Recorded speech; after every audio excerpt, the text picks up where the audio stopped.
Hey guys, welcome back to my YouTube channel. So in this video, we are going to study preamble of Indian Constitution.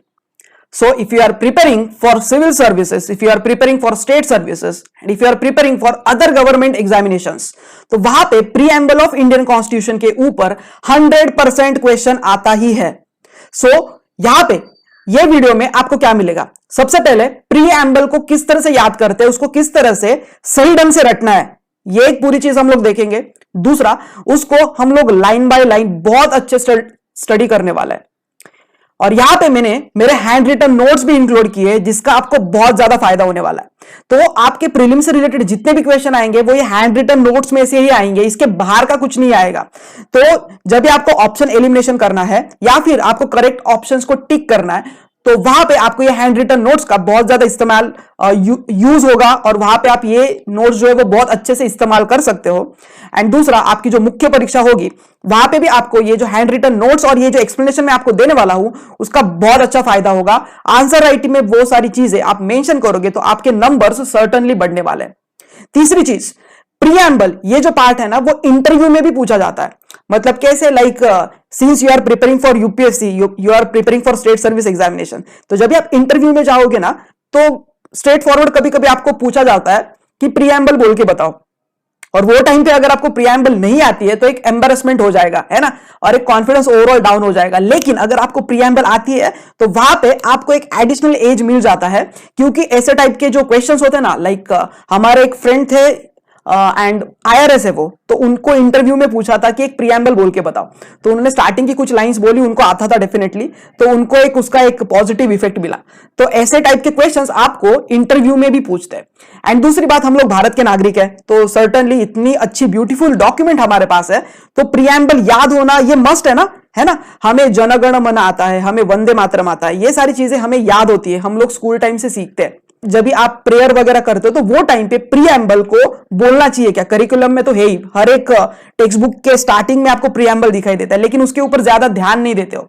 तो include करने का मतलब है कि उसके ऊपर स्पेसिफिकली और ज्यादा काम करने की जरूरत है. क्या आपको क्या लगता है, आपकी क्या ओपिनियन है? बचपन से ही, फर्स्ट स्टैंडर्ड से ही प्रीएम्बल बोलना स्टार्ट करना चाहिए क्या? कितना टाइम लगता है ना प्रीएम्बल को याद करने में, ठीक है. तो मोस्ट ऑफ द स्कूल्स में ये कंपलसरी नहीं होता, तो आपको क्या लगता है, कंपलसरी करना चाहिए? अगर है तो वेल एंड गुड, तो होना भी चाहिए, है कि नहीं. सो प्रीएम्बल ऑफ इंडिया ये एक मोस्ट इंपॉर्टेंट चीज है और हमें वो आनी ही चाहिए. This video lecture is presented by me Kiran दोर्गे.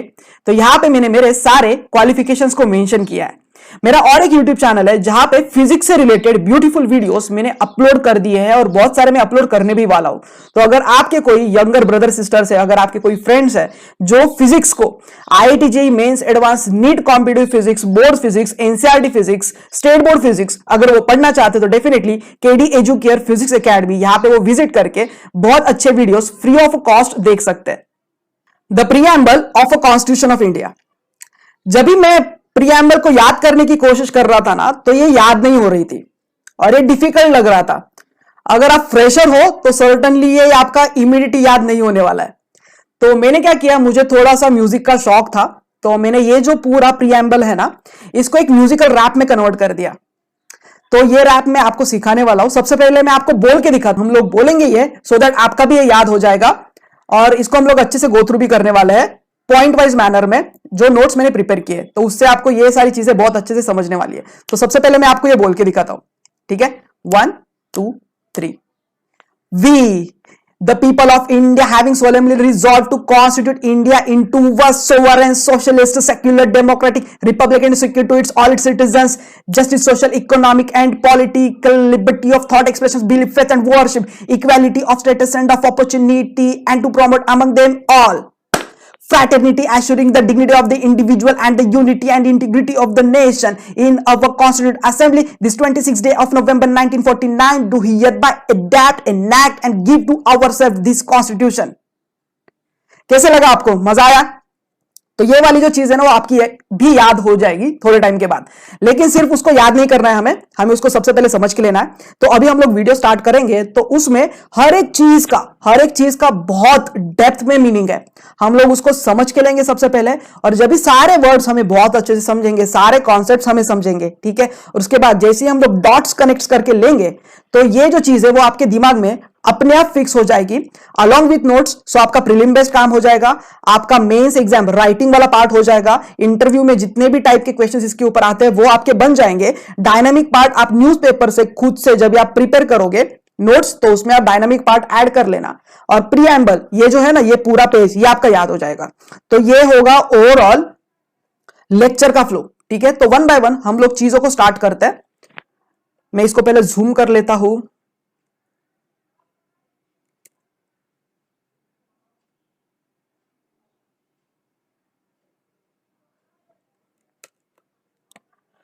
Okay, so preamble of a constitution. तो प्रीएम्बल अगर आप देखते हो ना तो आपकी डॉक्यूमेंट तो बन चुकी थी, ये आपका कॉन्स्टिट्यूशन था, ये बन चुका था।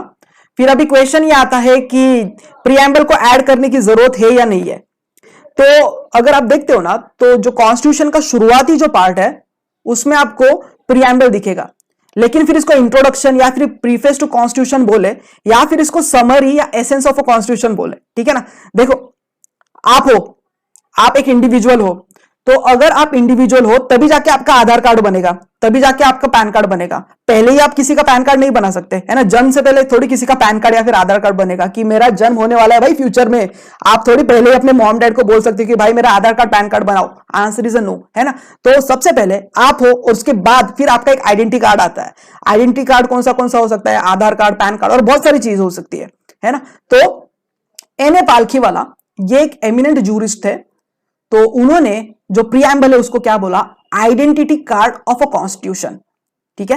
तो प्रीएम्बल जो है ये एक समरी है या फिर इसको हम लोग एसेंस ऑफ अ कॉन्स्टिट्यूशन बोल सकते हैं। अभी क्वेश्चन ये आता है कि प्रीएम्बल जो है उसकी आइडिया हम लोग ने कहां से ली, क्योंकि इंडियन कॉन्स्टिट्यूशन के बहुत सारे ऐसे फीचर्स है या बहुत सारी ऐसी चीजें हैं, बहुत सारे ऐसे आर्टिकल्स है जो हम लोग ने वर्ल्ड के बेस्ट कॉन्स्टिट्यूशन से यूज करके हमारे हिसाब से हम लोग उसको असेंबल करके उसको यूज कर रहा है। तो America was the first country जिनका अपना खुद का एक प्रीएम्बल है, तो हम लोग ने भी अपना एक खुद का प्रीएम्बल बनाया। और ये जो प्रीएम्बल है ये आपको एक ओवरव्यू देता है कि आपका जो डॉक्यूमेंट है उसके अंदर क्या क्या होगा। अभी इसके ऊपर बहुत सारी बहस हुई, बहुत सारे केसेस भी है इसके ऊपर जिसके बारे में भी हम लोग बात करेंगे। और ये जो ओवरऑल प्रीएम्बल है उसको हम लोग बहुत अच्छे से स्टडी करने वाले हैं। So Indian constitution is based on objective resolution which was drafted and moved by Nehru. अभी अगर आप देखते हो ना तो जब ही ये एक ऑब्जेक्टिव रिजोल्यूशन वगैरह आया था तो प्रीएम्बल को ऐड करना चाहिए या नहीं करना चाहिए, ये क्वेश्चन मार्क था। तो एक ब्लूप्रिंट काइंड ऑफ चीज थी, ठीक है, लेकिन फिर बाद में प्रीएम्बल को ऐड किया गया। अभी क्वेश्चन ये आता है कि वी द पीपल, है ना, ये जो चीज है वो यूएसए का जो कॉन्स्टिट्यूशन है उसमें भी कॉमन है और हमारा जो कॉन्स्टिट्यूशन है उसमें भी कॉमन है, लेकिन फिर बाकी की जो वर्ड्स है ना उसको बहुत केयरफुली यूज किया गया है। अभी क्वेश्चन ये आता है कि जो कॉन्स्टिट्यूशन बनाया गया है उसका जो प्रीएम्बल है उसको हम लोग अमेंड कर सकते हैं क्या। तो अभी अगर आप देखते हो ना तो 42nd कॉन्स्टिट्यूशनल अमेंडमेंट एक्ट 1976 ये एक महत्वपूर्ण इवेंट था। तो ऊपर जो हम लोग ने अभी अभी गो थ्रू किया तो उसमें सोशलिस्ट, सेक्युलर एंड इंटीग्रिटी ये सारे जो वर्ड्स है वो 3 नए वर्ड्स ऐड किए गए, सोशलिस्ट, सेक्युलर एंड इंटीग्रिटी। तो क्वेश्चन ये आता है कि जो आपकी कॉन्स्टिट्यूशन का जो प्रीएम्बल उसको अमेंड किया जा सकता है क्या। सबसे पहला question answer is a yes, ठीक है। तो ये है प्रीएम्बल का एक इंट्रोडक्टरी पार्ट। अभी इसके इंग्रेडिएंट्स हम लोग देखते हैं, लेकिन सबसे पहले मुझे इसको आप डिलीट करने दो।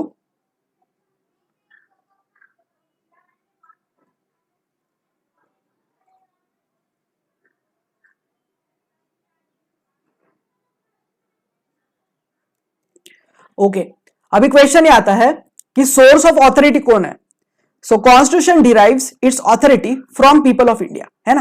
तो लोगों ने एक ऑथोरिटी दिया है कॉन्स्टिट्यूशन में, अगर कुछ अमेंडमेंट वगैरह करना है तो कहां पे किए जाते हैं, लेजिस्लेचर के पास वो अधिकार होता है। तो लेजिस्लेचर, लोकसभा, राज्यसभा में वो सारे अमेंडमेंट्स होते हैं और उसके हिसाब से लॉ को पास किया जाता है। तो आपने एक ऑथोरिटी दिया है ना। सो ऑथोरिटी कौन है, exactly that is the people of India. So Bharat के लोग, ये ऑथोरिटी है। अभी क्वेश्चन ये आता है कि नेचर ऑफ इंडियन स्टेट कैसा है, तो सॉवरन है, सोशलिस्ट है, सेक्युलर है, डेमोक्रेटिक है, रिपब्लिक है। तो यहां पे जितने भी वर्ड्स लिखे हैं ना वो सारे वर्ड्स को हमें डिटेल में देखना है, बहुत अच्छे से देखना है। दूसरी बात है ऑब्जेक्टिव्स कौन से है, ये जो प्रीएम्बल है उसमें कौन से ऑब्जेक्टिव्स आपको दिखाई दे रहे हैं। जस्टिस के बारे में बात हो रही है, लिबर्टी के बारे में बात हो रही है, इक्वालिटी के बारे में बात हो रही है, फ्रैटर्निटी के बारे में बात हो रही है। जस्टिस मतलब न्याय, एक ओवरऑल न्याय मिले आपको, लिबर्टी है ना, एक मुक्तता आपके पास होती है, लेकिन फिर आप रैंडमली कुछ भी कर सकते हो क्या, आंसर इज नो। इक्वालिटी जब भी बोला जाता है तो इक्वालिटी वर्ड का मतलब क्या होता है ना, सिर्फ स्त्री पुरुष समानता होती है क्या, या और कौन से पॉइंट्स है ये भी हम लोग देखेंगे। और उसके बाद फ्रैटर्निटी, दैट इज अ बंधुता। ये जो वर्ड्स है ये ऑब्जेक्टिव्स में आते हैं।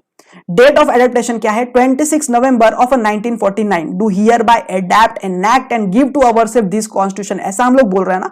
तो इसका डेट ऑफ एडेप्टेशन है 26 नवंबर ऑफ 1949। तो यहां पे अगर प्रीएम्बल को हमें चेंज करना है तो हम लोग कंप्लीटली कर सकते हैं क्या, ठीक है। और उसके बाद अगर वो करना है तो ये एक ऑथोरिटी किसके पास हो सकती है, कॉन्स्टिट्यूशन को ओवरऑल हम लोग अमेंड कर सकते हैं क्या, अगर करना है तो किस तरह से कर सकते हैं, आप और मैं कर सकते हैं क्या, ये सारी चीजें हमें देखनी।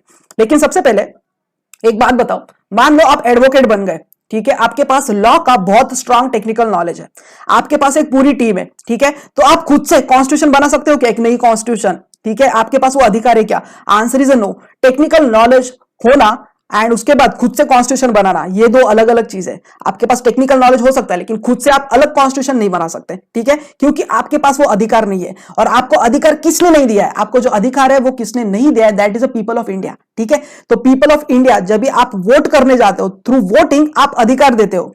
आप जो एमपीज होते हैं आपके पास जो एमएलएज होते हैं वो आपके लिए कायदे कानून बनाते हैं, ठीक है। ऐसा नहीं है कि कोई डायरेक्टली जिसके पास लॉ का नॉलेज है वो आपके लिए कायदा कानून बनाता है, no it is not like that. लेकिन हाँ, वही पर्सन अगर इलेक्ट होके आता है तो सर्टेनली वो जाके अपने लेजिस्लेचर के हिसाब से वो एक पूरा लोकसभा राज्यसभा, अगर आप स्टेट लेवल पे अगर आप देखते हो तो आपके पास स्टेट लेजिस्लेटिव असेंबली है, स्टेट लेजिस्लेटिव काउंसिल है, तो वहां पे एक प्रॉपर एक सिस्टम होता है, वहां से आप कायदे कानून बना सकते हो, ठीक है।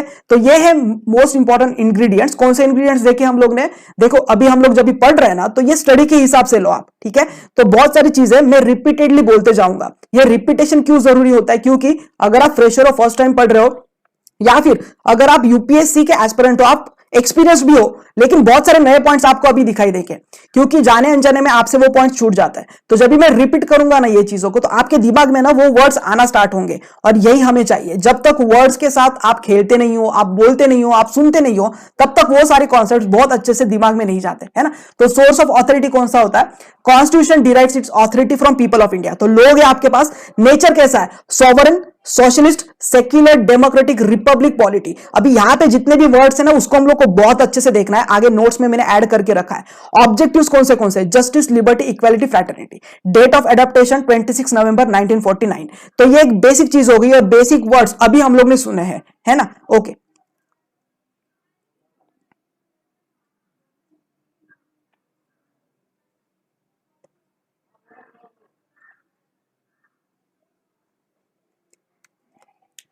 कीवर्ड्स कौन से है, तो अभी जो हम लोग ने वर्ड्स देखे, तो सबसे पहला है सॉवरन।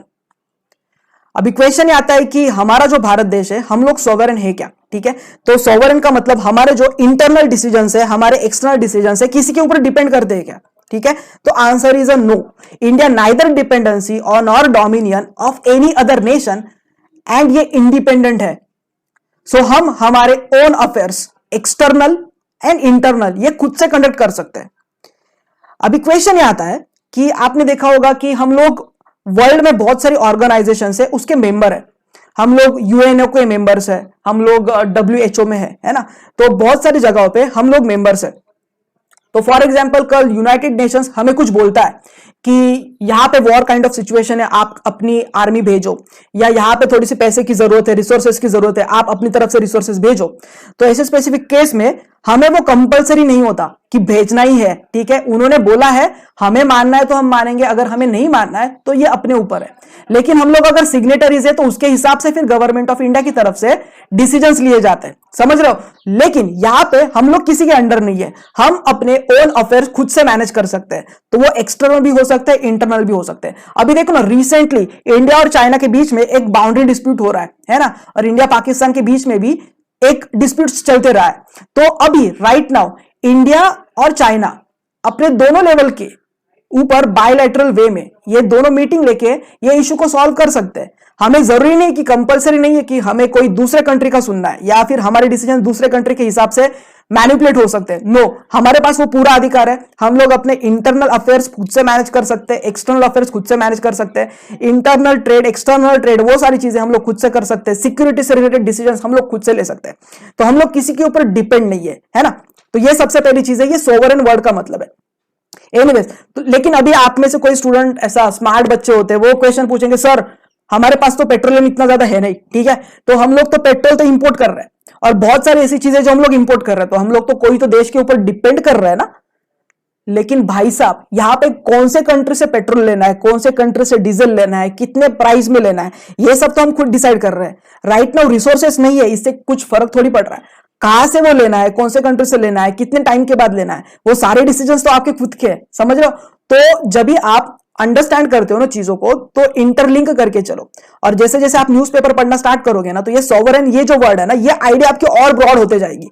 यहां पे तो लाइक एक पैराग्राफ आप पढ़ रहे हो, लेकिन जैसे आप न्यूज़पेपर पढ़ना स्टार्ट करोगे ना, तो अलग अलग टाइप के डाउट्स आपके दिमाग में आएंगे, ठीक है। जब भी आप वाटर बॉडीज के बारे में बात करते हो, है ना, तो जब भी कोई भी कंट्री होती है तो उसके नजदीक का एक अंतर होता है ना, कुछ नॉटिकल माइल्स तक का। वहां पे जो वाटर है, वाटर बॉडीज है, वहां के अंदर के जितने भी रिसोर्सेज है वो हम लोग यूज कर सकते हैं। फिर उसके बाद फिर इंटरनेशनल वाटर वगैरह स्टार्ट होता है, ठीक है। तो फिर वहां पे रूल्स रेगुलेशन अलग अलग होते हैं। तो ये वाटर बॉडीज जो भी है ना, वो भी हमारी है जब हम लोग इसके नजदीक कंसिडर करते हैं। जो हमारे बाउंड्रीज है, जहां पे हमारा एक प्रॉपर जमीन होती है, उसके जस्ट नजदीक वाले वाटर बॉडीज, तो ये रूल्स के हिसाब से होता है। तो वहां से रिलेटेड भी अगर कुछ भी डिसीजंस हमें लेने हैं तो हमारे खुद के सोवरेन है, हम खुद से कर सकते हैं। हमारे देश में क्या एजुकेशन होना चाहिए, कौन से लैंग्वेज में हमें बात करनी चाहिए, है ना। हमारे देश में जो स्टेट्स है वो भी तो खुद का डिसाइड कर रहे हैं। देखो ना, कभी कभी ऐसी चीज भी आती है कि है ना, रीजनल लैंग्वेज कंपलसरी किया जाता है, फिर उसके ऊपर लोगों के आक्षेप आते हैं कि क्यों करना है, जरूरी नहीं है ना। तो ये जो सारी चीजें है ना, ये फिर कॉन्फ्लिक्ट्स आएंगे, और ऐसे टाइम पे सॉवरेन वर्ड की जो डेफिनेशन है उसको आपको सही ढंग से और इंटरप्रेट करना पड़ेगा। देखो, एक चीज के अंदर मैं आपको बहुत सारी चीजें बताते जा रहा हूं, तो वन बाय वन जो चीजें मैं बोल रहा हूं वो आप न्यूज़पेपर्स के साथ लिंक करना स्टार्ट करोगे ना, तो सॉवरेन ये जो आइडिया है वो आपकी और ब्रॉड होती जाएगी, ठीक है। राइट नाउ तो अभी ये इतनी सी है, एक पैराग्राफ, तो ये बड़ी होती जाएगी और बहुत सारी चीजें आपको खुद से भी मिलेगी जब भी आप डायनामिक कॉन्सेप्ट्स को अच्छे से देखोगे। डायनामिक लाइक न्यूज का पार्ट आप अच्छे से देखोगे। Anyways, so extra constitutional declaration, so accepted by, देखो अभी हम लोग ने कॉमनवेल्थ नेशंस का अगर एक मेंबरशिप लिया है उदाहरण के तौर पे, है ना, तो ब्रिटिश ये हेड है एग्जाम्पल के तौर पे, ये कॉमनवेल्थ का, तो जरूरी नहीं कि हमें ब्रिटिश का ही सब मानना है, ठीक है। वहां पे जो भी चीजें होंगी, वहां पे जो भी कायदे कानून बनेंगे, तो उसके ऊपर आपकी खुद की भी तो ओपिनियन होंगी, तो वहां पे आप खुद से डिसाइड कर सकते हो कि उसमें पार्टिसिपेट करना है नहीं करना है। लेकिन वहां पे आपके पास भी वोटिंग का थोड़ा सा अधिकार होता है ना, तो जब भी मेजोरिटी, सिंपल मेजोरिटी, ये सारी चीजें भी लाइक इंटरनेशनल ऑर्गेनाइजेशंस में भी होती है। एनीवेज, तो एक एक्स्ट्रा कॉन्स्टिट्यूशनल डिक्लेरेशन हम लोग बोल सकते हैं। Let me delete this part.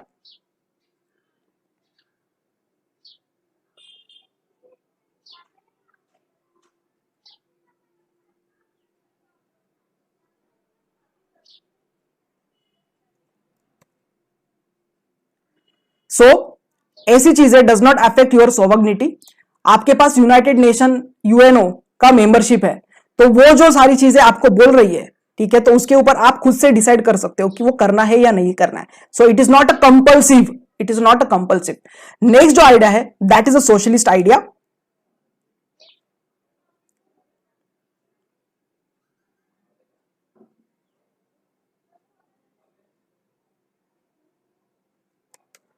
देखो, सोशलिस्ट आइडिया क्या है। 42nd कॉन्स्टिट्यूशनल अमेंडमेंट एक्ट 1976 के हिसाब से सोशलिस्ट, है ना, तो सोशलिस्ट वर्ड का मतलब क्या होता है ना, तो सोशलिस्ट, तो सोशलिज्म अगर आप देखते हो तो डायरेक्टली आपके सामने कौन आता है, रशिया, है ना।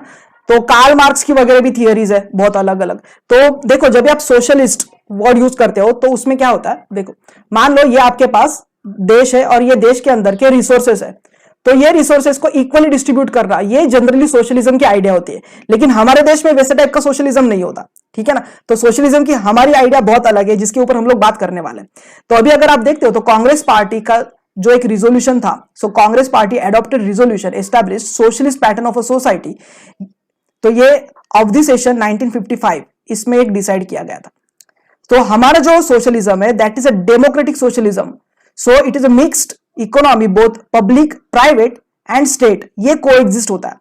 तो हमारे पास ऐसा नहीं है कि जितने भी रिसोर्सेज है वो सबको इक्वली बांटो, नो। एक उदाहरण के तौर पे मान लो कोई तो एक बड़े बिजनेसमैन है, उनके पास हजारों करोड़ की प्रॉपर्टी है, ठीक है, तो अभी ऐसा नहीं होगा कि उनकी प्रॉपर्टी सब में इक्वली बांटी जाएगी, लेकिन आप उनके जैसे बड़े बन सकते हो। तो आपको यहां पे क्या मिला है, एक इक्वल अपॉर्चुनिटी मिली है कि आप भी बिजनेस कर सकते हो, कोई टेंशन नहीं। आपको जहां से रिसोर्सेस लेके आने हैं, आप एक लॉफुल वे में ये रिसोर्सेज जमा सकते हो, आप अपना टैलेंट यूज करके वही पर्सन के इक्विवेलेंट प्रॉपर्टी जमा कर सकते हो, या उतना ही आप बिजनेस सेट कर सकते हो। तो हमारे पास जो सोशलिज्म की आइडिया है that is a democratic socialism. लेकिन हमारे यहाँ पे बहुत सारी ऐसी कंपनीज है, लाइक पब्लिक होती है, प्राइवेट होती है ना। तो पब्लिक कंपनी के अफेयर्स उनके हिसाब से चलते हैं, प्राइवेट कंपनी के अफेयर्स उनके हिसाब से चलते हैं। तो हमारे पास एक प्रॉपर ग्रोथ के लिए एक स्पेस बच जाती है।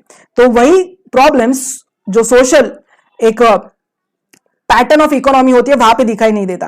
तो आप देखोगे वर्ल्ड में सोशलिज्म वाला जो पैटर्न था वो बहुत ज्यादा दिन तक नहीं चला। रशिया में वो बहुत अच्छे से था, लेकिन बाद में ऐसा पता चला जब भी सारे रिसोर्सेस आपको इक्वली मिल रहे हैं तो लोग मेहनत करना छोड़ देंगे, है ना। और यही चीज बहुत सारी कंट्रीज में देखी गई कि सब कुछ अगर फ्री में मिल रहा है, स्टेट ही अगर आपको सब कुछ दे रहा है, तो यहाँ पे लोग खुद से इनपुट नहीं डालेंगे इतना अच्छा, और ये ग्रोथ मॉडल इतना अच्छा नहीं होगा।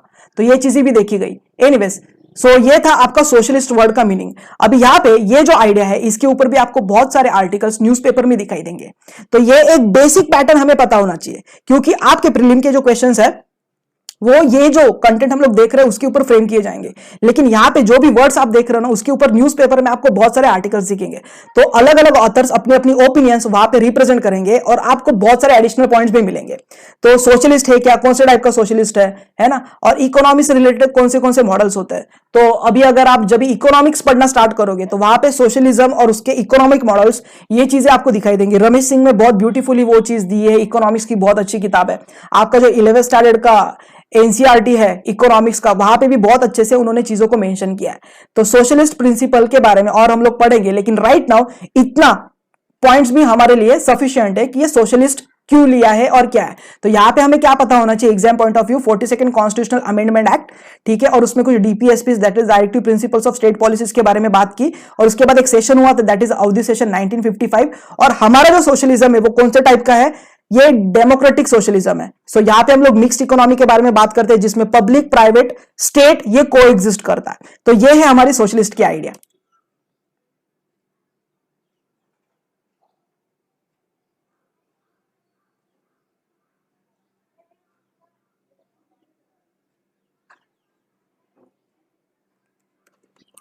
यहां पे देखो third most important word that is a secular. तो ये जो वर्ड है वो 42nd कॉन्स्टिट्यूशनल अमेंडमेंट एक्ट में ऐड किया गया। तो अभी आपके दिमाग में क्वेश्चन आएगा, तो सेक्युलर हम लोग बोल रहे हैं कि लाइक सर्वधर्म समभाव है ना, तो सेक्युलर वर्ड तो 1940 से 1948 में अगर कोई सेक्युलर वर्ड बोलता ना तो लाइक वेस्टर्न आइडिया होती है, जहां पे आपका चर्च और आपकी पॉलिटिकल सिस्टम इनमें एक डिफरेंसेस होते हैं, like a complete divorce between दो सिस्टम्स। लेकिन यहां पे अगर आप सेक्युलर वर्ड यूज करते हो तो हम लोग ने सेक्युलरिज्म का जो कॉन्सेप्ट लिया है वो बहुत पॉजिटिव वे में लिया है। अभी क्वेश्चन ये आता है, आप बोलेंगे सर सेक्युलर ये वर्ड तो लिखा नहीं, लेकिन प्रीएम्बल में हम लोग ऐसा कुछ बोल सकते हैं कि सेक्युलर के जैसा ही है। ठीक है, देखो हमारे जो कॉन्स्टिट्यूशन बनाने वाले लोग थे वो बहुत ब्रिलियंट थे, उन्होंने बहुत सारी अच्छी बातें बताई। लेट मी टेल यू कि ये आपको किधर दिखेगा, देखो यहां पे बिलीफ, फेथ एंड वर्शिप, ये जो चीज है ना वहां पे आप इनडायरेक्टली बोल सकते हो कि सेक्युलर जैसा है।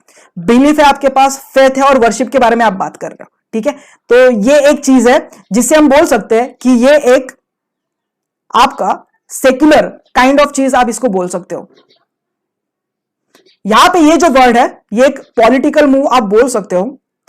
42nd कॉन्स्टिट्यूशनल अमेंडमेंट एक्ट में बहुत सारी नई नई चीजें ऐड की गई थी। कॉन्स्टिट्यूशनल अमेंडमेंट एक्ट के बारे में एक सेपरेट वीडियो हम बनाएंगे, क्योंकि वहां पे बहुत सारी चीजों के बारे में हमें डिस्कस करना है। 42nd कॉन्स्टिट्यूशनल अमेंडमेंट एक्ट आया, उसके बाद और एक कॉन्स्टिट्यूशनल अमेंडमेंट एक्ट आया, बहुत सारी नई नई चीजें आपको वहां पे देखने मिलेगी। तो अर्लियर ये मेंशन नहीं था, तो यहां पे कौन सी चीजों को ऐड किया गया, दैट इज आर्टिकल 25 से लेकर 28। ठीक है, तो फंडामेंट फ्रीडम ऑफ रिलीजन, इसके बारे में बात की गई। ये एक पॉजिटिव कॉन्सेप्ट लिया जाता है सेक्युलरिज्म का। नेक्स्ट है आपके पास डेमोक्रेटिक, है ना, डेमोक्रेटिक वर्ड भी आपके पास है। तो doctrine of a popular sovereignty, so possession of a supreme power bye a people. तो हमारे देश में अगर आप देखते हो तो जब भी किसी को कायदा बनाने का अधिकार होता है तो वो अधिकार देते कौन है? पावर। ये पावर जो है वो लोग देते हैं। कैसे देते हैं? Through universal adult franchise. तो यहां से आप उनको अधिकार देते हो। लेकिन यहां पे अगर आप देखते हो तो डेमोक्रेसी के दो टाइप्स होते हैं। सबसे पहले डायरेक्ट डेमोक्रेसी और दूसरा इनडायरेक्ट डेमोक्रेसी। अभी देखो ये नोट्स मैंने बना दिए, लेकिन मान लो फ्यूचर में मुझे अगर लगता है कि इसमें कुछ एडिशन करना है तो हम लोग कैसे कर सकते हैं? देखो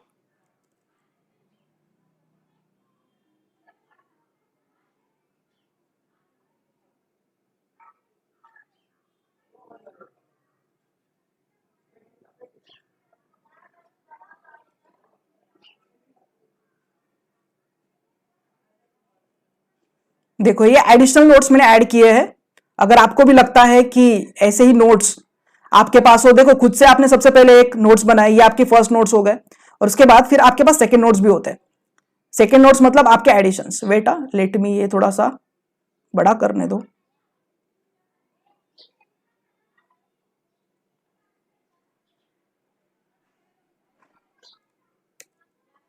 ओके देखो यहां पे कौन से पॉइंट्स है।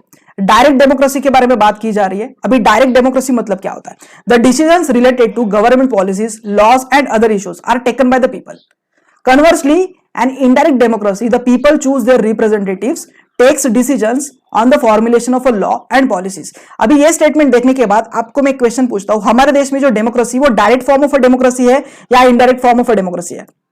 इसको हम लोग डिस्कस करेंगे सो दैट आप खुद से इसका आंसर लिख पाओ। ठीक है, आपको पता होना चाहिए कि हमारे पास जो डेमोक्रेसी है वो डायरेक्ट फॉर्म है या फिर इनडायरेक्ट फॉर्म है। अभी ना यहां पे मैं कुछ पॉइंट्स बताना चाहूंगा। जो स्विस सिटीजन है स्विट्जरलैंड के, तो उनके पास 3 इंस्ट्रूमेंट्स होते हैं and they are core of a direct democracy.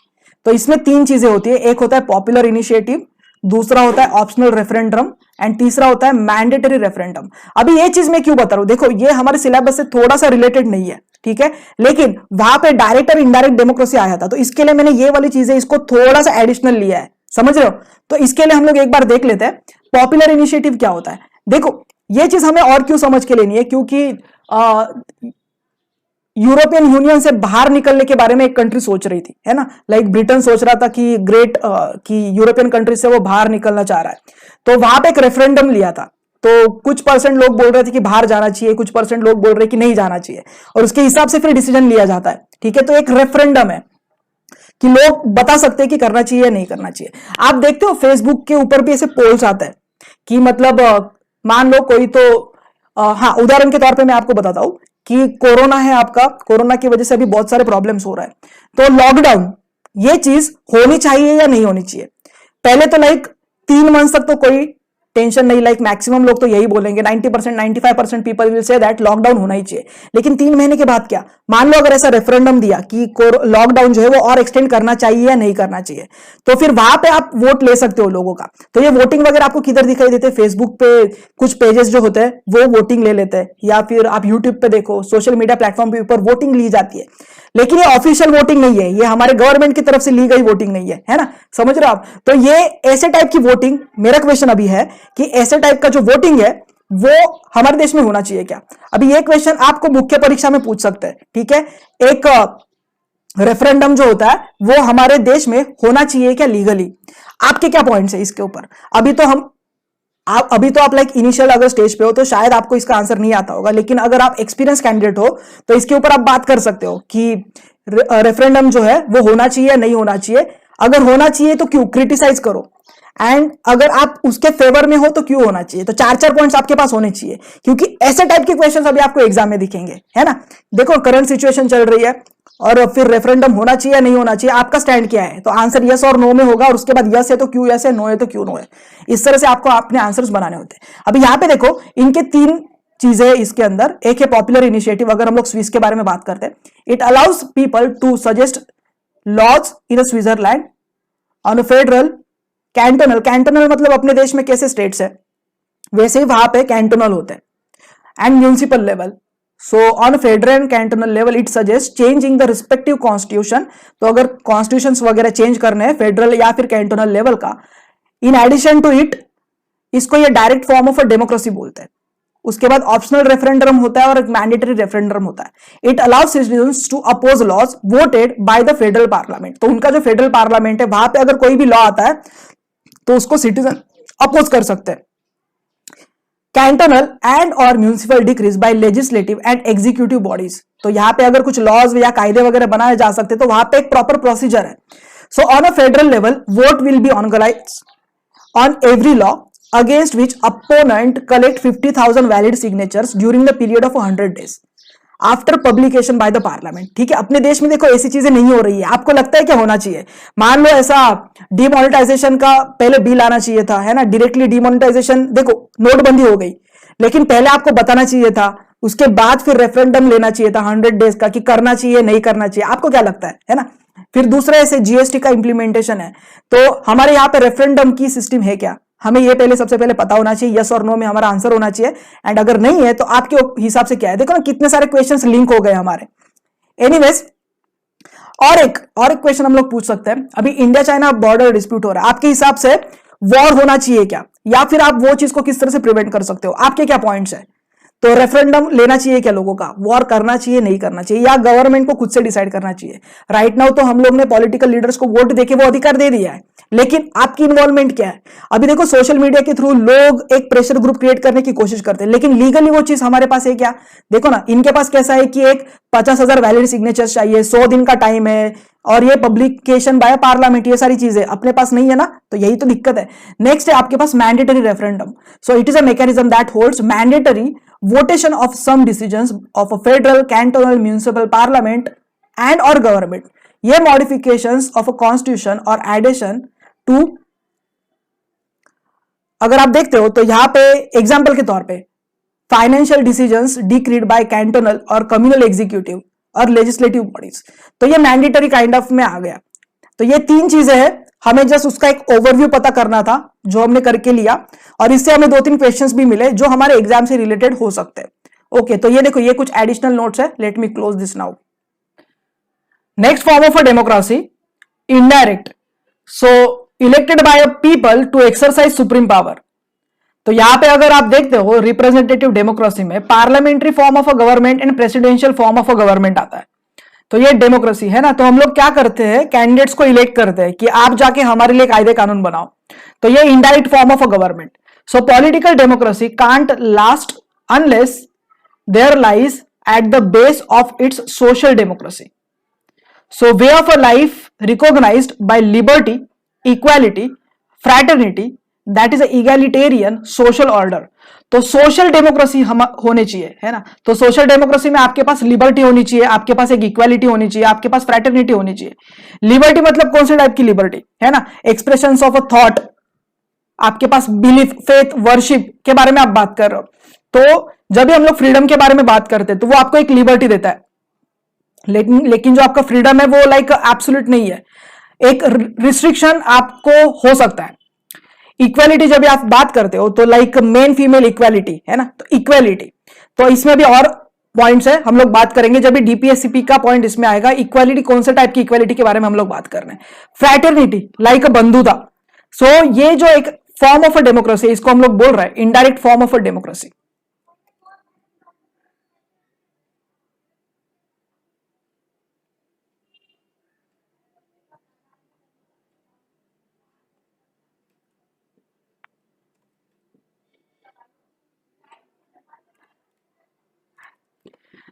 Next is a republic. So यहां पे अगर आप देखते हो ना तो 2 टाइप की सिस्टम्स आपको जनरली दिखाई देती है, एक है मोनार्की एंड दूसरा है रिपब्लिक। मोनार्की का मतलब क्या होता है? हेड ऑफ अ स्टेट, ये किंग हो सकता है या फिर क्वीन हो सकता है। ही और she enjoys hereditary position through succession. तो एग्जांपल के तौर पे देखो ब्रिटिश, तो यहां पे आपको मोनार्की दिखाई देती है। रिपब्लिक क्या होता है? Head of a state always elected directly और indirectly for a fix period of time. Example के तौर पे देखते हो आपके पास यूएस है ना, तो डोनाल्ड ट्रंप है आपके पास पहले बराक ओबामा थे। तो यहां पे आपको जो दिखता है दैट इज अ रिपब्लिक। सो ये हेड ऑफ अ स्टेट है। तो यूएसए में प्रेसिडेंट जो होते हैं वो हेड ऑफ अ स्टेट होता है, और उनको डायरेक्टली या फिर इनडायरेक्टली आप इलेक्ट कर सकते हो for fixed interval of a time. तो रिपब्लिक में देखो कौन सी आइडियाज आती है। सबसे पहला है political sovereignty to people and not a single person. तो यहां पे जब रिपब्लिक के बारे में बात करते हो ना, तो एज अ होल पीपल, सब लोग आते हैं इसमें। तो जो जो जाके वोट परफॉर्म करेंगे वो सारे आएंगे। एंड दूसरा है absence of a privilege to a certain class. तो ये भी नहीं होगा। तो अगर वोटिंग का अधिकार सबके पास है ना, तो यूनिवर्सल एडल्ट फ्रेंचाइज ये सब लोग परफॉर्म कर रहे हैं, तो सर्टन क्लास के पास कुछ प्रिविलेज नहीं होगा। तो ये है रिपब्लिक के अंदर के दो महत्वपूर्ण पॉइंट। अभी क्वेश्चन ये आता है, जब भी हमारा कॉन्स्टिट्यूशन बनाया जा रहा था तो यूनिवर्सल एडल्ट फ्रेंचाइज ये चीज के बारे में बहुत ज्यादा बहस हुई। लोग पढ़े लिखे नहीं है, उनको क्या समझेगा, ऐसे बहुत सारे इलाइट ग्रुप का कहना था। लेकिन हमारे जो फ्रेमर्स है कॉन्स्टिट्यूशन के, उन्होंने बोला नहीं, हमें यूनिवर्सल एडल्ट फ्रेंचाइज देना चाहिए, लोगों के पास वोटिंग का अधिकार होना चाहिए, सो दैट वो डिसाइड कर सकते हैं कि कौन जाके उनके लिए रिप्रेजेंट करेगा। तो ये एक बेहतरीन मूव थी, ऐसा हम लोग बोल सकते हैं। तो ये है आइडिया ऑफ रिपब्लिक। तो यहां पे हम लोग क्या कर रहे हैं, ये जो चीजें पढ़ रहे हैं ना, वो ओवरव्यू टर्म्स पे पढ़ रहे हैं, और दूसरा एग्जाम पॉइंट ऑफ व्यू चीजों के बारे में हम लोग बात कर रहे हैं। ये वीडियो जैसे जैसे प्रोसीड होते जाएगा तो प्रीलिम पॉइंट ऑफ व्यू आपको कौन से टाइप के क्वेश्चन आ सकते हैं इसके ऊपर का, तो इसकी आपको एक फेयर आइडिया मिलेगी। दूसरा, मुख्य परीक्षा में कौन से टाइप के क्वेश्चन आ सकते हैं, इसकी एक आइडिया आपको मिलेगी। यहां पे हम लोग जो डिस्कस कर रहे हैं ना, वहां पे आपको ऐसे से रिलेटेड क्वेश्चन भी मिलेंगे। देखो ना, एक रेफरेंडम का क्वेश्चन था, तो वो ऐसे में एक एज अ क्वेश्चन भी पूछा जा सकता है। तो रेफरेंडम होना चाहिए या नहीं होना चाहिए, तो उसके लिए आपके पास क्या होना चाहिए, फिर आपके पास केस स्टडीज होने चाहिए।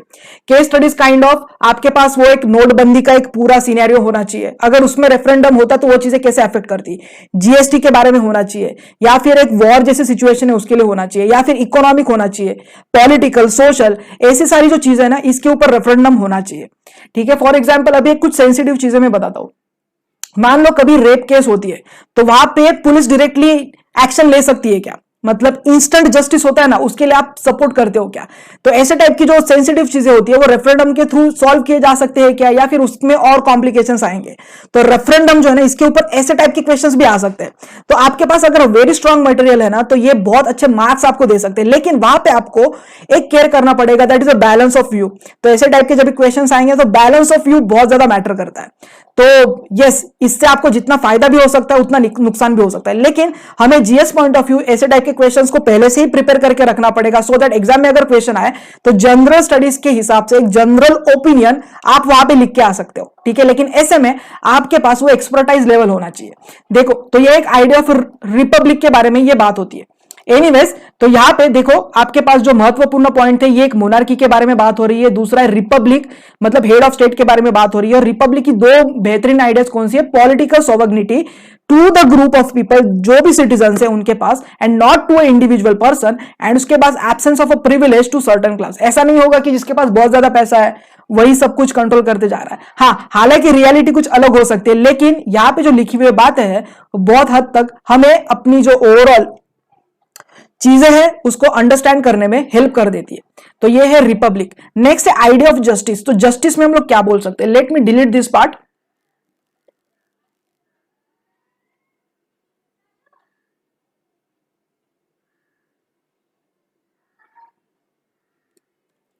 Justice, so equal treatment to all citizens without social distinction based on caste, color, race, religion, sex and etc. तो यहां पे अगर आप जस्टिस के बारे में बात करते हो, उदाहरण के तौर पे कल लेजिस्लेटिव ऐसा कुछ कायदा बना सकता है क्या कि लाइक सिर्फ मेल जो है उनको जॉब मिलेगा, फीमेल को कोई भी जॉब नहीं मिलेगा? तो ऐसे टाइप के लॉज वो लोग बना सकते हैं क्या लेजिस्लेटिव बॉडी? तो आंसर इज नो, क्योंकि जो आपका बेसिक स्ट्रक्चर है ना कॉन्स्टिट्यूशन का, उसको आप नहीं हटा सकते। इक्वालिटी है ना, equality of status end of opportunity, ये चीज होनी चाहिए। तो जब भी आप इक्वालिटी ऑफ अपॉर्चुनिटी के बारे में बात करते हो तो उसमें सब लोग आते हैं। लेकिन यहां पे अगर आप देखते हो तो इंप्रूवमेंट करने के लिए कुछ क्लास ऐसे थे जैसे कि schedule caste, schedule tribes, OBC, women, इनको सर्टन प्रिविलेजेस दिए गए।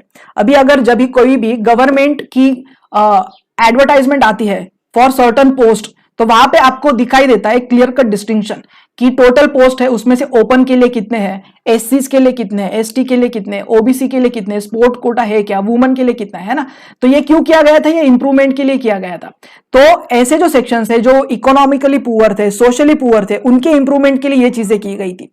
तो यहां पे हम लोग ये जो सारी चीजें वो जस्टिस के अंदर देखते हैं।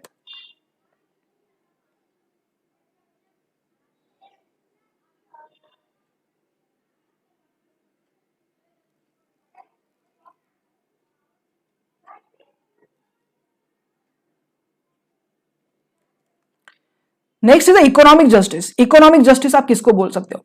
सो elimination of glaring inequalities in a weaker section of a society. उसके बाद property, social, economic and justice. So यहां पे अगर आप देखते हो तो इसको डिस्ट्रीब्यूटिव जस्टिस ऐसा बोला जाता है। तो हमारे यहां पे जस्टिस ये जो है इसका एक ब्रॉडर व्यू आपके पास है। अभी देखो, अभी अगर जब भी गवर्नमेंट कोई भी पॉलिसी बनाती है और सपोज मैंने ऐसा एक कुछ पिरामिड बनाया, तो यहां पे आपके पास इकोनॉमिकली वीकर सेक्शन होता है, उसके पास लोअर इनकम ग्रुप होता है, उसके पास मिडिल इनकम ग्रुप और उसके बाद हायर इनकम ग्रुप। तो जब भी कोई भी प्लान्स पहलू पॉलिसीज बनाई जाती है वो सर्टनली जो लास्ट के 2 होते हैं ना पिरामिड में, उनके लिए बनाई जाती है और वो होनी भी चाहिए क्योंकि उनके पास रिसोर्सेस वैसे भी कम है। तो जैसे भी प्लान्स पॉलिसीज बनाई जाती है, स्पेशली इकोनॉमिक प्लान्स पॉलिसीज, तो वहां पे जो लोअर और उसके बाद एकदम इकोनॉमिक पुअर सेक्शन उनके लिए बनाया जाएगा। जो ऊपर वाले 2 होते हैं उनका जो कॉन्ट्रीब्यूशन होता है वो मोस्टली टैक्स में होता है। एनीवेज, तो ये एक बेसिक बात है जो आपको पता होनी चाहिए। तो इस तरह से इक्वालिटी को हम लोग लेके आते हैं। नेक्स्ट यहां पे जब आप जस्टिस के बारे में बात करते हो तो पॉलिटिकल जस्टिस भी होता है ना। So equal political rights, access to political offices, equal voice in a government. तो यहां पे अगर आप देखते हो तो पॉलिटिकल राइट्स इक्वल होने चाहिए। उसके बाद पॉलिटिकल ऑफिस अगर कोई भी है, मान लो एक एमएलए का ऑफिस है या फिर एमपी का ऑफिस है, तो एमएलए एमपी के जितने भी ऑफिसेस है तो वहां पे आपको एक्सेस मिलना चाहिए। और वो एक्सेस आपको कब मिल सकता है, वो सीट पे आप कब बैठ सकते हो, जब आप इलेक्ट होके आएंगे। तो इसके लिए भी इलेक्शन भी अगर आप देखते हो तो आपको ये दिखाई देता है कि ओबीसी की भी सीट होती है, एससी की भी सीट होती है ना। तो ऐसे एक प्रॉपर आपको एक चांस मिलता है। वुमेन सीट होती है, जनरली आपको ग्राम पंचायत लेवल पे ये सारी चीजें दिखाई देती है। तो पॉलिटिकल जस्टिस इस तरह से अचीव किया जा सकता है। सो इक्वल पॉलिटिकल राइट्स मिले एंड इक्वल वॉइस हो गवर्नमेंट में। ऐसा ना हो कि आपकी बातें कोई सुनी नहीं रहा है ऊपर वाले लेवल पे। जब भी आपकी बात ऊपर तक जाएगी तभी आपसे रिलेटेड कायदे कानून बनेंगे और आप एक प्रॉपर सिस्टम में इंप्रूव करोगे और आगे जाओगे। अभी अगर आप देखते हो तो 1970 में एक वर्ल्ड में एक इंपॉर्टेंट इवेंट हुआ था जिसको रशियन रिवॉल्यूशन के नाम से जाना जाता है। तो वहां पे economic, social and political revolution के बारे में बात की गई थी। तो ये था एक रशियन रिवॉल्यूशन जो इक्वालिटी के कंटेक्स्ट में हमें पता होना चाहिए। रशियन रिवॉल्यूशन, इकोनॉमिक इंपैक्ट, इससे रिलेटेड इंपॉर्टेंट इंफॉर्मेशन आपको इकोनॉमिक्स में पता चलेगी। आप वहां पे जाके ये सारी चीजें देखो। एंड रशियन रिवॉल्यूशन से लेके जो हिस्टोरिकल एस्पेक्ट है वो आपको वर्ल्ड हिस्ट्री के किताब में दिखाई देगा। तो अभी आपको क्या करना पड़ेगा, जब आप हिस्ट्री पढ़ोगे तो रशियन रिवॉल्यूशन से रिलेटेड 2 पेजेस की एक नोट्स आप प्रिपेयर करोगे जिसमें आपके पास सारे की पॉइंट्स होंगे। तो ये 2 पेजेस की नोट्स होगी। और जब इकोनॉमिक पढ़ोगे तो सोशल मॉडल ऑफ इकोनॉमिक्स ये तो आप बना ही दोगे वहां पे। तो राइट नाउ हम लोग पॉलिटी के कंटेक्स्ट में पढ़ रहे हैं तो हम लोग उतनी इंफॉर्मेशन लेंगे जो हमारे लिए सफिशियंट है और इंपॉर्टेंट है। नेक्स्ट जो आपका मुद्दा है that is about liberty. So liberty में अभी कौन सी महत्वपूर्ण बातें आती है यह हमें पता होना चाहिए। तो यहां पे देखते हैं लिबर्टी का मतलब क्या होता है।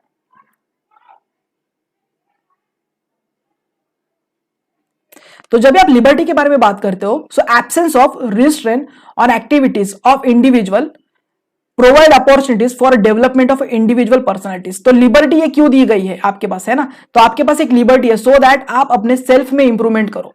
लेकिन यहां पे जब आप इंप्रूवमेंट करते हो या कोई भी आपके एक्शंस होता है तो कायदे के हिसाब से होना चाहिए। अगर आप कुछ अनलॉफुल एक्टिविटी कर रहे हो तो ऐसे केस में फिर आपको जेल वगैरह हो सकती है, आपको पुलिस कस्टडी में डाला जा सकता है। तो लिबर्टी मतलब ऐसा नहीं कि आप कुछ भी करोगे। तो लिबर्टी के अंदर भी कुछ रिस्ट्रिक्शंस है।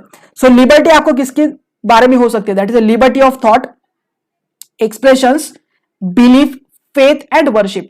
तो ये जो सारी चीजें हैं वो आपसे लिबर्टी के इसमें आते हैं। तो आप एक्सप्रेस कर सकते हो, अपने थॉट्स को बता सकते हो, आप अपने बिलीफ्स रख सकते हो, आप अपने फेथ रख सकते हो, आप वर्शिप कर सकते हो। तो ये जो लिबर्टी वाली जो आइडिया है वो आपको कहां से मिली, लिबर्टी वाली जो आइडिया है वो आपको फ्रेंच रिवॉल्यूशन से मिली है। 1789 से लेके 99 तक ये फ्रेंच रिवॉल्यूशन चला था। तो वर्ल्ड हिस्ट्री की आपकी जो एनसीईआरटी है ना वहां पे फ्रेंच रिवॉल्यूशन से रिलेटेड बहुत इंपॉर्टेंट एंड एक बहुत अच्छे चैप्टर्स वहां पे आपको मिलेंगे।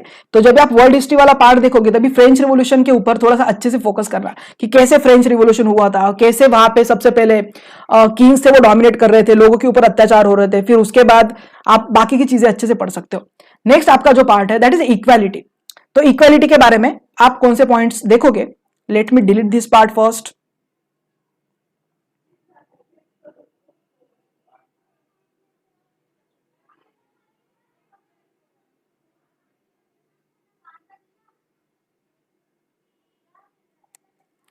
सो जब आप इक्वालिटी के बारे में बात करते हो, so absence of a special privileges to any section of a society.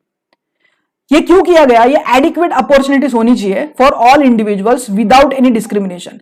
तो यहां पे जब इक्वालिटी के बारे में बात होती है ना, तो यहां पे 3 फैक्टर्स देखे जाते हैं। सबसे पहला है सिविल, पॉलिटिकल एंड इकोनॉमिक। तो अगर पॉलिटिकल के बारे में हम लोग बात करते हैं, so can't in eligible on caste, sex, place of birth, religion etcetera. So article 325 यहां पे इंपॉर्टेंट रोल प्ले करेगा। तो मतलब पॉलिटिकल में देखो ना, मतलब अगर आपको कोई भी एक इलेक्शन वगैरह करना है तो आपको ऐसे इनएलिजिबल नहीं करेंगे। सो पहले ऐसे होता था कि like caste, sex, male female, place of birth, religion, ये सारी चीजें बहुत ज्यादा मैटर करती थी, लेकिन वो एक हमें इक्वालिटी चाहिए, तो इसके लिए पॉलिटिकल इक्वालिटी के अंदर डाला गया। दूसरा आपके पास है यूनिवर्सल एडल्ट फ्रेंचाइज। तो ये इलेक्शन में एक बहुत महत्वपूर्ण चीज है। आर्टिकल 326 में इसके बारे में आपको इंफॉर्मेशन मिल जाएगी। यूनिवर्सल एडल्ट फ्रेंचाइज एक महत्वपूर्ण टूल है जिसके हिसाब से इक्वालिटी का जो पार्ट है वो हम लोग बहुत अच्छे से परफॉर्म कर सकते हैं। जब भी हम लोग इलेक्शन में वोट करते हैं तभी हम लोग हमारा फेथ डिसाइड करते हैं कि हम किसको चुन के ले रहे हैं, और वो जो पीपल है वो हमारे लिए लॉज एंड काम करेंगे, लॉज बनाएंगे, काम करेंगे। DPSP, directive principles of state policies. So men women have got equal rights to adequate means of livelihood. Yes, तो लाइवलीहुड के लिए मतलब जब भी रोजगार योजना वगैरह आएगी तो मेल फीमेल इनको इक्वल राइट्स मिलने चाहिए। देखो वेजेस, ये जो चीज है ना, वो इक्वल वर्क इक्वल वेज, ये जो चीज है अभी है ना, मैंने ऐसा देखा है जनरली गांव खेड़े में ऐसे होता है। फॉर एग्जाम्पल, अगर कोई एक फार्मर है, एक लैंडलॉर्ड है काइंड ऑफ, और उसके खेत में मेल भी वर्क कर रहे, फीमेल भी वर्क कर रहे, तो उनको जो डेली वेजेस मिलते हैं ना, तो मेल को मान लो 500 नहीं होता, जनरली 250 रुपीज वगैरह मिलता है। ये वेरी कर सकता है अलग अलग स्टेट के लिए। एंड फीमेल को 200 रुपीज देते हैं। तो कभी कभी नेचर ऑफ वर्क सेम भी होता है, लेकिन ऐसा डिस्क्रिमिनेशन आपको दिखाई देता है। तो आप बताओ कि ऐसे टाइप का जो डिस्क्रिमिनेशन है उसको हटाने के लिए, मान लो आप डिस्ट्रिक्ट कलेक्टर हो और आपको समझता है कि आपके स्टेट में आपके डिस्ट्रिक्ट में ऐसा सब हो रहा है कि मेल को ज्यादा पैसा मिल रहा है, फीमेल को ज्यादा पैसा नहीं मिल रहा है, या इक्वल पैसा नहीं मिल रहा है, तो ऐसे केस में आप क्या कर सकते हो? और ये प्राइवेट वर्क है, समझ रहे हो, ये कोई तो एक फार्मर है, उसका एक प्राइवेट वर्क है, इसमें आप कैसे इन्वॉल्व हो सकते हो? इससे रिलेटेड कुछ कायदे कानून है क्या? या जब भी आप न्यूज़पेपर पढ़ोगे तो ऐसे टाइप से रिलेटेड जो भी आर्टिकल्स है ना, उसके ऊपर थोड़ा सा फोकस रखना, क्योंकि ये सारी प्रैक्टिकल बात है जो आपको आगे जाके दिख सकेगी। जब भी आप एक डिस्ट्रिक्ट में एक अधिकारी बनोगे तो वहां पे आपको ऐसे टाइप के बहुत सारे सिचुएशंस देखेंगे जिसमें आपको सोचना पड़ेगा कि इसमें क्या कर सकते हैं। तो ये एक क्वेश्चन मैंने बताया, आप ये ढूंढना, आपको क्या लगता है, अगर आपको कुछ आंसर मिलता है तो कमेंट सेक्शन में आप डाल दो, सो दैट बाकी के बच्चों को भी इसका फायदा होगा। अभी यहाँ पे देखो, ये जो वीडियो चल रहा है ना, तो बहुत सारे क्वेश्चंस मैंने बताया, तो जो इंटरेस्टेड कैंडिडेट्स है वो टाइप करके बता सकते हैं नीचे, आपके ओपिनियंस बता सकते हैं, सो दैट आपके ओपिनियन से जो दूसरे कैंडिडेट्स है उनको फायदा होगा। और हमें क्या करना है, हमें सही ढंग से पढ़ के आगे जाना है, दैट्स इट। ये हमारा अल्टीमेट टारगेट होना चाहिए। So equal pay for equal work, article 39। तो ये directive principles of state policies, ये एक महत्वपूर्ण बात है। डीपीएसपी के ऊपर हम लोग अलग से देखेंगे। नेक्स्ट इज अ फ्रैटर्निटी, बंधुता, sense of a brotherhood, system of a single citizenship. तो देखो ना, हमारे देश में सिंगल सिटीजनशिप है। बहुत सारी ऐसी कंट्रीज होती है जहां पे स्टेट की एक सिटीजनशिप होती है और ओवरऑल जो कंट्री ना उसकी एक सिटीजनशिप होती है, लेकिन हमारे देश में वैसा नहीं है ना। ऐसा नहीं है लाइक आप महाराष्ट्र में रहते तो आपके पास महाराष्ट्र की भी सिटीजनशिप है, इंडिया की भी सिटीजनशिप है। आप गुजरात में रहते तो गुजरात की भी सिटीजनशिप है। आप कर्नाटका में रहते तो कर्नाटक का भी सिटीजनशिप है। अगर आप आसाम में रहते हो तो आसाम की, ऐसा नहीं है, ठीक है ना। हमारे पास एक सिंगल सिटीजनशिप है। तो इंडिया में अगर आप कहां पे भी घूमोगे तो आप क्या बोलोगे, हम भारतीय, हम सब एक है ना। We are a people, we the people of India, we are a citizen of India. तो सिंगल सिटीजनशिप। फंडामेंटल ड्यूटीज से हम फ्रैटर्निटी, ये जो चीज है ना, इसके ऊपर और अच्छे से फोकस कर सकते हैं। जैसे संविधान ने हमें फंडामेंटल राइट्स दिया है, वैसे ही फंडामेंटल ड्यूटीज को फॉलो करना ये हमारी इक्वल रिस्पॉन्सिबिलिटी है। यह हमें सेंस ऑफ ब्रदरहुड देती है। तो ये क्यों किया गया article 51A, to promote the harmony and to give the spirit of a brotherhood. ये बहुत ज्यादा जरूरी था। तो फंडामेंटल ड्यूटीज के अंदर बहुत सारी ड्यूटीज है जिसके ऊपर हम लोग वन बाय वन बात करेंगे। फंडामेंटल ड्यूटीज के ऊपर एक अलग से वीडियो बनाया जाएगा। तो प्रीएम्बल में फ्रैटर्निटी ये वर्ड इंक्लूड किया गया, लेकिन फ्रैटर्निटी किसके लिए? Assuring the dignity of individual and unity and integrity of the nation, है ना। तो फ्रैटर्निटी क्यों किया गया? डिग्निटी ऑफ इंडिविजुअल, मतलब कोई भी एक दूसरे से बड़ा नहीं है, सारे इक्वल है। और डिग्निटी है ना, एक सेल्फ रिस्पेक्ट की एक भावना होती है। यूनिटी, एक यूनिटी होनी चाहिए, और इंटीग्रिटी भी एक नेशन की जरूरी है। नहीं तो ऐसा हो सकता था, मान लो आपके देश में एक ऐसी जगह है जो इतनी ज्यादा डेवलप नहीं है, है ना, और दूसरा है जो मोस्ट डेवलप है। तो मान लो अगर ड्यूअल सिटीजनशिप होगी तो डेफिनेटली ये दोनों के बीच में डिस्क्रिमिनेशन बहुत ज्यादा होगा, है ना। तो फिर डिग्निटी जो है वो अफेक्ट कर सकती है और इससे क्या होता है, एक डिवीजन क्रिएट हो जाता है सोसाइटी में। तो ये नहीं करना है, यूनिटी रखना है और एक ओवरऑल इंटीग्रिटी नेशन की अगर मेंटेन करनी है तो फ्रैटर्निटी, ये जो कॉन्सेप्ट है हम लोग ने कितना ब्रॉडली लिया है, देखो that is a sense of a brotherhood, जिसके लिए एक आर्टिकल, जिसके लिए एक अलग से पार्ट भी है, that is a fundamental duties 51A, इसको हम लोग ने मेंशन किया है। तो ये कुछ महत्वपूर्ण चीजें हैं आपके प्रीएम्बल से रिलेटेड। अभी सिग्निफिकेंस देखते हैं, ये जो प्रीएम्बल बनाया गया इसका सिग्निफिकेंस क्या है, कि क्यों इतना ये सिग्निफिकेंट हो रहा है।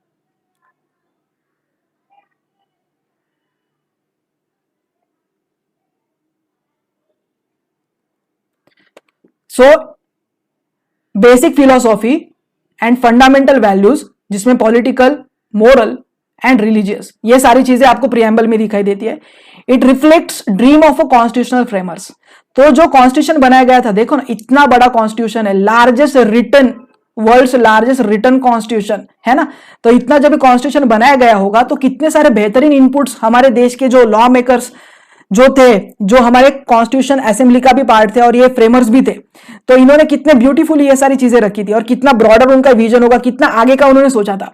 तो प्रीएम्बल के हिसाब से अगर आप देखते हो तो ये एक रिफ्लेक्ट करता है कि कॉन्स्टिट्यूशन फ्रेमर्स का क्या ड्रीम था, उन्होंने कौन से एंगल से चीजों को देखा था, और ये आज भी हम लोग फॉलो कर रहे हैं। तो देखो ना कितनी ब्यूटीफुल डॉक्यूमेंट है preamble as a part of a constitution. अभी क्वेश्चन ये आता है preliminary point of view and मुख्य परीक्षा के हिसाब से, प्रीएम्बल जो है वो कॉन्स्टिट्यूशन का हिस्सा मानना चाहिए या नहीं मानना चाहिए। तो एक नॉर्मल सिटीजन के हिसाब से डिसाइड कर पाना बहुत ज्यादा डिफिकल्ट है, क्योंकि सुप्रीम कोर्ट को भी टाइम लगा था ये है या नहीं है ये डिसाइड करने में। बेरूबारी यूनियन केस आया था 1960 में, जिसमें सुप्रीम कोर्ट ने बोला था कि ये नहीं है। उसके बाद केशवनंदा भारती केस आया था 1973 का, इसमें ऐसा बताया गया preamble is a part of a constitution. उसके बाद LIC ऑफ इंडिया केस आया था 1995 में, इसमें भी बोला गया yes it is a integral part of a constitution. अभी बहुत सारे ऐसे केसेस है, लैंडमार्क केसेस हम बोल सकते हैं इंडियन कॉन्स्टिट्यूशन के। इसके लिए मैंने एक अलग से PDF बनाया है और एक अलग से वीडियो आपको उसके ऊपर मिलेगा। बहुत सारे केसेस है, मैं चाहता हूं कि वो लाइक 18 to 20 केसेस है जो आपको पता हो, जो हमारे कॉन्स्टिट्यूशन का जो पार्ट है ना वो कॉन्सेप्ट्स और आपके बेस्ट कर देगा एंड आंसर राइटिंग में आपको उसका फायदा होगा। तो preamble as a part of constitution, पहले नो बोला गया, उसके बाद यस और उसके बाद यस बोला गया। सो यहां पे कुछ इंपॉर्टेंट नोट का पार्ट भी है। देखो नोट में मैंने कौन से चीजों को इन्वॉल्व किया है या हम लोग ने लिखा है नोट में उसे। So preamble neither source of a power to legislature nor a prohibition upon a power of a legislature. तो ये एक सोर्स ऑफ पावर नहीं हो सकता। मतलब मान लो अगर कोई लेजिस्लेचर कल कायदा बनाना चाहता है या आपसे रिलेटेड कुछ महत्वपूर्ण अमेंडमेंट्स वगैरह है या कुछ दूसरी चीज है, तो ये एक पावर नहीं हो सकता या फिर वो उनको प्रोहिबिट भी नहीं करेगा। नॉन जस्टिसिएबल है, so non enforceable in a court of a law. तो कल जाके आप ये नहीं बोल सकते बिकॉज ऑफ प्रीएम्बल मेरा ऐसे हुआ है और मैं अभी जस्टिस मांगने जा रहा हूं, तो ये पॉसिबल नहीं है, क्योंकि एक ओवरऑल जो आपकी बड़ी कॉन्स्टिट्यूशन है इसका ओवरव्यू आपको प्रीएम्बल में दिखाई दे रहा है, समझ रहे आप। सो it is a non justiciable, non enforceable in a court of a law, तो आप जा नहीं सकते। ये तो ये नोट के पॉइंट है जो आपको पता होने चाहिए। अमेंडेबल है क्या, आंसर यस और नो, है ना। सो अंडर आर्टिकल 368 तो ये क्वेश्चन सबसे पहले अराइज हुआ था कि मतलब इसको अमेंड करना चाहिए या नहीं करना चाहिए प्रीएम्बल को।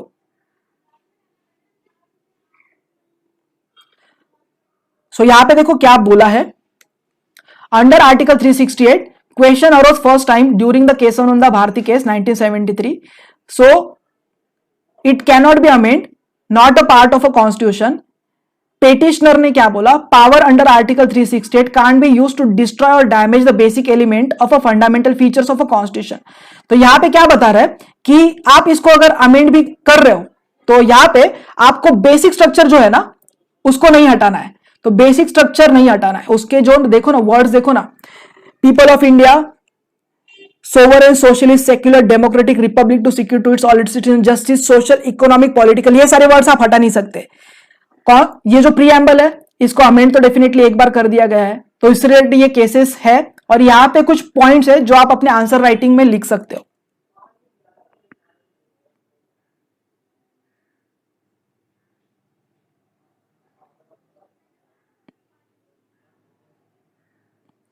लेकिन सुप्रीम कोर्ट ने क्या बोला, preamble a part of a constitution. Berubari union case 1960 opinion at that time was wrong now can be amended, that is a basic feature जो उसको आप डिस्ट्रॉय नहीं कर सकते. So preamble only once amended by 42nd constitutional amendment act of 1976. ठीक है, तो ये है कंप्लीट हैंड रिटन नोट्स. और यहाँ पे अगर आपको कुछ एडिशनल करना है, देखो अगर आपने पेजेस के ऊपर लिखा है तो देखो मैंने यहाँ पे एडिशनल नोट्स वगैरह लिखने, तो मैं यहाँ पे लिख सकता हूँ. तो इस तरह से आपको पेजेस को मेंटेन करना होता है. तो ये था आपका कंप्लीट एक्सप्लेनेशन. अभी हम लोग क्या करने वाले हैं, प्रीएम्बल को किस तरह से याद करते हैं वो देखेंगे. अभी आपको बेसिक सारे पॉइंट्स पता है, बेसिक वर्ड्स के मीनिंग आपको पता है. अभी आप इजीली प्रीएम्बल को याद कर सकते हो. मैं आपको अभी टेक्निक बताने जा रहा हूं कि आप किस तरह से कर सकते हो in the form of a musical rap. तो मैं आगे बोलूंगा, आप जहां पे भी बैठे हो, घर में बैठे हो, क्लासरूम में बैठे हो, जहां पे भी आप बैठे हो, आप मेरे साथ बोलोगे. ठीक है, और इसमें आपको कोई भी शर्माने की बात नहीं है. ठीक है, आपको ये करना है, अल्टीमेटली आपको ये याद करना है, आपके एग्जाम में फायदा होने वाला है ये चीज का. ठीक है, और हमें ये आना ही चाहिए. Anyways,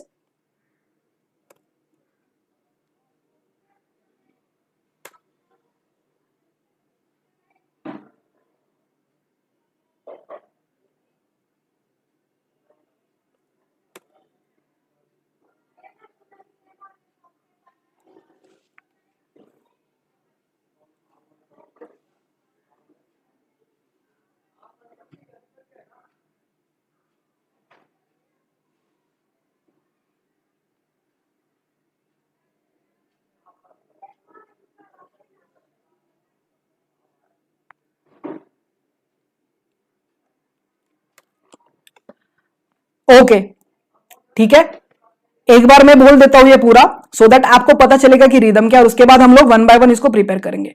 we the people of India having solemnly resolved to constitute India into a sovereign, socialist, secular, democratic republic and secure to its all its citizens justice, social, economic and political liberty of thought, expressions, belief, faith and worship, equality of status and of opportunity, and to promote among them all fraternity, assuring the dignity of the individual and the unity and integrity of the nation. In our Constituent Assembly, this 26th day of November 1949, do hereby adapt, enact and give to ourselves this Constitution. तो देखो आपका flow भी ऐसे आना चाहिए, और कभी अगर कोई भी बोलता है कि ये बोल के बताओ तो आपको आना चाहिए. ठीक है, तो अभी तो हमें सारे वर्ड्स पता है, तो वन बाय वन हम लोग इसको डिस्कस करते हैं. देखो, we the people of India, आप मेरे साथ बोलोगे, we the people of India, बोलो, we the people of India having solemnly resolved to constitute India into a sovereign, socialist, secular, democratic republic and to secure to its all its citizens, republican to secure to all its citizens justice, social, economic and political liberty of thought, expression, belief, faith and worship, equality of status and of opportunity, and to promote among them all fraternity, assuring the dignity of the individual and the unity and integrity of the nation. In our Constituent Assembly, this 26th day of November 1949, do hereby adopt, enact and give to ourselves this Constitution. Okay, तो इस तरह से आपने एक बार बोला. अभी आपको क्या करना है, आप जहां पे भी रहते हो एक काम करो, ब्लैंक पेज के ऊपर सबसे पहले ये लिख दो, लिखो, प्रिंट आउट निकालने की जरूरत नहीं है, पहले लिखो इसको खुद से. ठीक है, सामने रखो, जो रिदम में मैं बोल रहा हूं ना वो आप रेगुलरली सुन सकते हो, और आप इसको सुबह एक बार, खाना खाने से एक बार पहले, इवनिंग को चाय पीने से एक बार पहले, और रात को सोने से पहले. ठीक है, ऐसा 2 दिन करो, मतलब अगर 8-10 बार आप बोल रहे हो तो ये आपका याद हो जाएगा. अभी देखो, अभी ये जो पूरा प्रीएम्बल है इसमें आपको दिक्कत नहीं होगी, क्योंकि है ना, पीपल ऑफ इंडिया ये क्या है ये आपको पता है. कॉन्स्टिट्यूशन इंडिया, जब भी हमारा कॉन्स्टिट्यूशन बनाया गया था तो ये पावर किसने दिया, पीपल ऑफ इंडिया ने दिया, है ना. तो पहले देखो ना, आपके पास कॉन्स्टिट्यूएंट असेंबली थी, उन्होंने फिर आपके लिए कॉन्स्टिट्यूशन बनाया. सॉवरेन वर्ड का मतलब पता है, सोशलिस्ट क्या है, सेक्युलर क्या है, डेमोक्रेटिक क्या है, रिपब्लिक क्या है, to secure to all its citizens, तो सारे जो हमारे सिटीजन है उनको सिक्योर करने के लिए ये सब बनाया गया. हम जस्टिस के बारे में बात करते हैं तो जस्टिस कौन सा होना चाहिए, social, economic, political, got the idea. Liberty किस में होनी चाहिए, थॉट, एक्सप्रेशन। सेक्युलर के लिए देखो ना, बिलीफ, फेथ एंड वर्शिप। उसके बाद equality of status end of opportunity, and इसको प्रमोट भी करना है सब में, लेकिन प्रमोट करने के लिए फिर क्या किया गया, DPSP,